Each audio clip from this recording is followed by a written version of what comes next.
26/11 दुर्भाग्यपूर्ण 15 वर्ष पहले घटना घटी थी, लेकिन 2014 से 10 वर्ष से आप देख रहे हैं कि ऐसे लोगों को कुचला जा रहा आतंकवादी प्रवृत्ति को लेकर, जिनको पालने का प्रयास कांग्रेस के टाइम में हुआ था और वोट बैंक के कारण उनको डाइट मिलती रहती थी आतंकवादियों को, उसको समापन का कार्यक्रम हुआ है।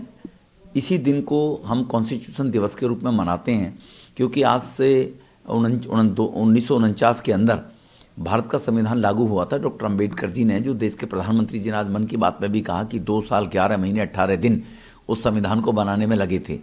तो उस संविधान की धज्जियां पिछले लंबे समय तक कांग्रेस ने उड़ाई है।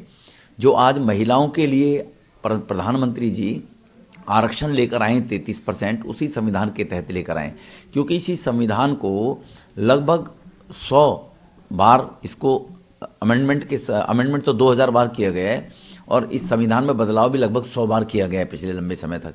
उसी के तहत अभी पार्लियामेंट में महिलाओं का आरक्षण भी दिया है और संविधान के अनुसार देश चलेगा, ये तो हम पहले से ही कहते हैं। डॉक्टर भीमराव अंबेडकर जी को बंबई में चुनाव हराने का काम किसने किया? कांग्रेस ने किया था। वो पचा ही नहीं पा रहे थे ऐसे अनुसूचित जाति वर्ग के लोगों को कि वो आगे आएँ। तो हम सबके लिए सौभाग्य का दिन है कि 26 तारीख को हम संविधान दिवस के रूप में देश मनाते हैं। संविधान को दिवस के रूप में इस पर्व को मनाते हैं जी।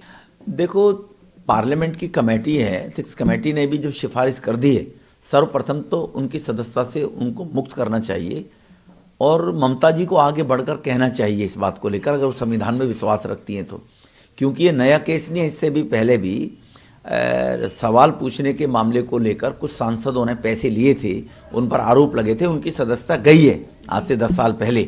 तो मोइत्रा के लिए कोई दुनिया में अलग कानून तो बनेगा नहीं, उनके लिए अलग पैमाने तो बनेंगे नहीं, लेकिन सीबीआई भी उसकी जांच करे कि उनका जो लेन देन हुआ है इनडायरेक्ट वे में हुआ है, जो उन्होंने खुद गिफ्ट लिए हैं, वो किस होटल में ठहरी हैं, होटल का खर्चा किसने दिया है, और अपना सीक्रेट क्वेश्चन का जो वो था अकाउंट था, वो उन्होंने एक व्यापारी को दे दिया। तो इसके लिए निश्चित रूप से उसकी जांच होनी चाहिए और देश के संविधान को तार-तार करने वाले लोग और लोकतंत्र में विश्वास, गरीब की वोट लेकर और पैसे वालों के लिए काम करने वाले लोगों को इस देश में नहीं बख्शा जाना चाहिए। देखो, वो हाय कर रहे हैं देश के 140 करोड़ लोगों को, हाय कर रहे हैं उन सैनिकों को, हाय कर रहे हैं उन वैज्ञानिकों को जिन्होंने मेड इन इंडिया 50% उस तेजस के अंदर पार्ट्स लगाए गए हैं। तो भारत आज ऊंचाइयां उड़ रहा है। तो कांग्रेस एक बात बता दे कि जहां वो प्रधानमंत्री के बारे में रोना नहीं रोते हैं, अभी तो देश में ही रो रहे हैं। राहुल जी जब बाहर जाएंगे विदेशों में भी रोएंगे जाने के बाद, वो प्रधानमंत्री को इसलिए रो रहे हैं कि जो 140 करोड़ लोगों के लिए कांग्रेस ने कभी कुछ नहीं किया। 2014 तक 125 करोड़ की आबादी थी, अब पीएम साहब कर रहे हैं तो पचा नहीं पा रही है कांग्रेस बात को जी। देखो, अगर गुंडे हैं तो टीएमसी से ज़्यादा बड़े गुंडे नहीं हैं, लेकिन टीएमसी के गुंडे अब टीएमसी को छोड़कर भागे। पहले कम्युनिस्ट थे, वो गुंडे टीएमसी में आ गए थे। फिर ममता बनर्जी के नेतृत्व में उन्होंने गुंडागर्दी की पिछले 10 साल पश्चिमी बंगाल के अंदर। अब उनको लोकल गुंडे नहीं मिले हैं, तो अब वो सीमा पार से, घुसपैठ के माध्यम से, वहाँ म्यांमार से, पाकिस्तान से, बांग्लादेश से वो गुंडे आ रहे हैं और उनसे ममता गुंडागर्दी कराती है।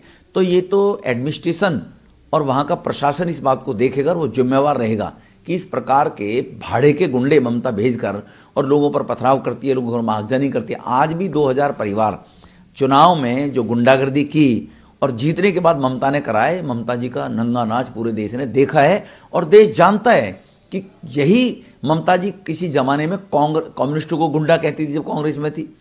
फिर जब ये कांग्रेस छोड़कर भागी तो कांग्रेसी ममता बनर्जी सेना को गुंडा कहते थे कि इनके पास गुंडे हैं। तो अपने गिरबान में शांतनु जी झांके और ममता जी को झंका।